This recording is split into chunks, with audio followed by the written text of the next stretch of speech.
Hello, welcome to Unicorn Princess Tarot. So, ito yung reading natin for fire sign. Aries, Leo, Sagittarius. General love reading. Kung gusto mo magpa-personal reading, kay Jing Tarot Reader na lang, ha? Hindi kasi ako nagbibigay ng personal reading. Kung magbibigay ako, i-announce ko na lang yon doon sa aking TikTok. So, ano lang din ako doon. Subscribe or follow sa TikTok. Unicorn Princess Tarot. Okay, so this is for the sign of fire sign. Aries, Leo, and Sagittarius. One last shuffle.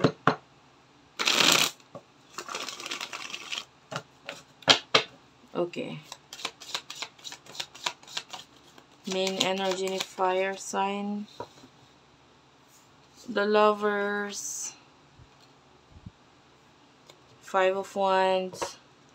Bottom of the deck is the Justice card. So, nakakita tayo dito ng relationship, connection, pero may mga pag-aaway.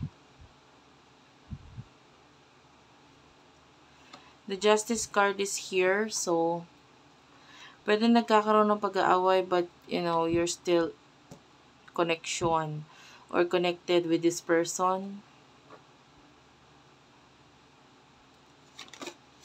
Yung iba, pwedeng kasal ka dito sa taon to, kung may marriage. And kailangan mo pa rin itong person na to for, you know, pag may kinalaman sa mga ideas niya or nasa isip niya, or maybe sa mga ginagawa niya na may kinalaman sa pera.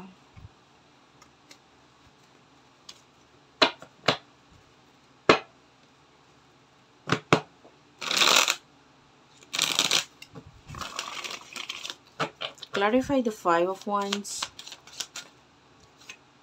The Empress is here. I feel like gusto mo tong person na ito, like, alam mong bihira yung katulad niya. Or naiinis ka kasi masyado siyang magaling, masyado siyang maganda, pogi, or what. Yung iba, physical attraction. Eh, ayaw mo nang ganun siya because, you know, parang madali para sa kanya na maiwan ka or alisan ka dahil sa meron siya, sa galing niya, sa kung ano siya. Like, hindi naman siya pangit, sabihin na natin ganon. Madali kang mapapalitan nitong taong to. So, some of you ganon, naiinis ka or nagagalit ka kasi ganon siya. Pero of course, parang natural naman sa kanya yon. So, ang weird nung energy mo doon. Some of you may mga insecurities ka kasi. So, ano yung person mo? Kunin naman natin yung energy niya. Main energy ng person na kakonect mo for fire sign, please. For fire sign, person na kakonect mo.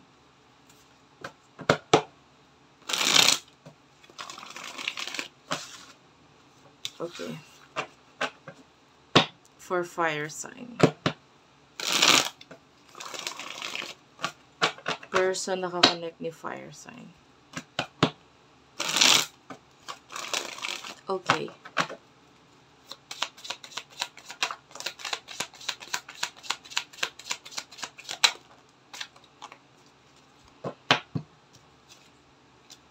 Three of Wands. Six of Swords. King of Pentacles. Eight of Wands and the Devil. For some of you, pwedeng ang nagdidikta sa kanya is ang kanyang relatives, kamag-anak, pamilya, you know. Or sila yung mas nasusunod para sa kanya.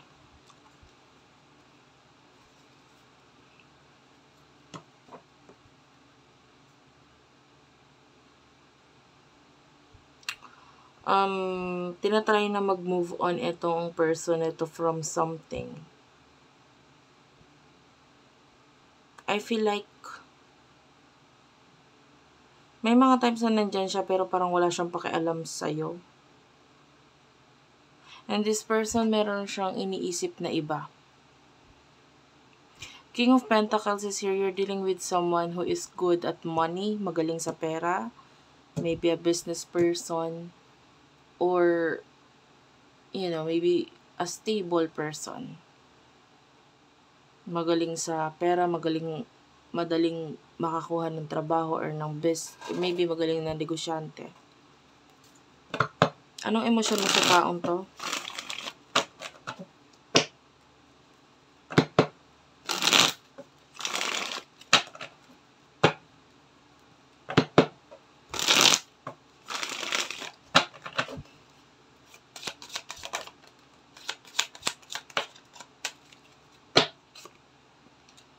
Two of Pentacles, Seven of Swords, Temperance, Page of Wands. I feel like tinatry mong haba ng pasensya mo sa kanya.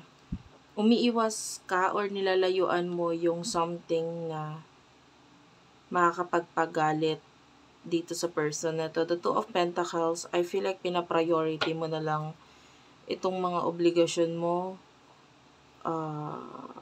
Yeah.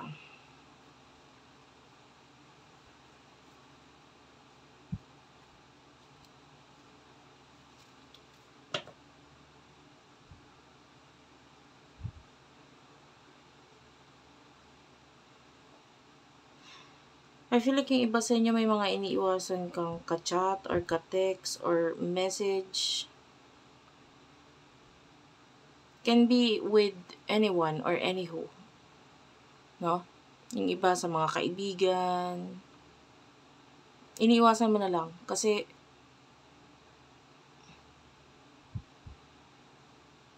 pwedeng ito yung maging dahilan kung bakit magalit itong taong to eh.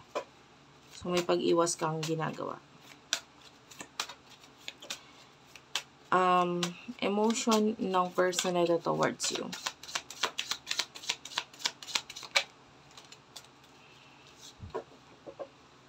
Nine of Cups, Two of Swords, and the Queen of Pentacles. Nakakita tayo ng challenges. You know, kung may relasyon kayo, may mga challenges sa connection ninyo eh. Maybe regarding sa mga new beginnings na may kinalaman sa pera. Emotion niya para sa'yo, this person is feeling proud sa sarili niya, sa mga na-accomplish niya, sa mga naging desisyon niya sa buhay niya. What is the mutual emotion here?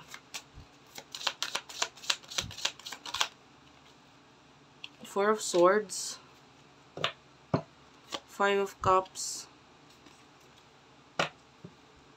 Some of you deep inside, pareho kayong nasasaktan. Maybe ikaw nasasaktan ka kasi parang wala siyang pakialam sa'yo. Or siya naman nasasaktan siya kasi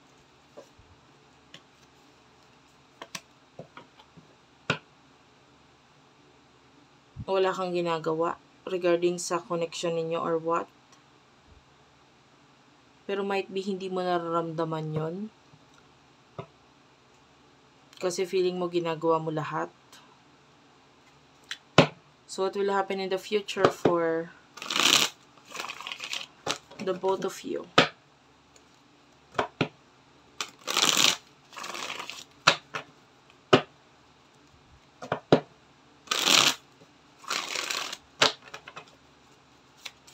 In the near future. The Sun is here, followed by the Five of Swords, Ten of Cups. Hindi ko kukunin itong iba, guys. In the near future for fire sign.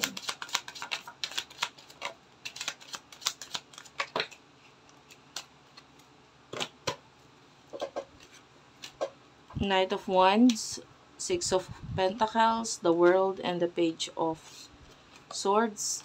Two of Wands is also here. Bottom of the deck is the Ace of Pentacles, the Nine of Swords, Ace of Wands. I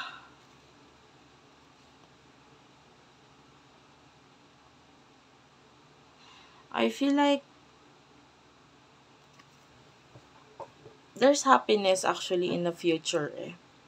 Kung ano man yung mga nangyari sa mga nakaraan, nakikita natin na nakaraan na lang yon, aalalahanin na lang yon, or maaalala na lang, pero hindi na siya para balikan. You know? I can see equal give and take sa inyo. I can see balance energy. So, may happiness. So, if there's family, definitely may kasayahan sa family. Some of you may mga pagta-travel pa nga in the future. Or plano na pagta-travel together. Kung meron mga mag-i-end dito, it has something to do with the Ace of Pentacles.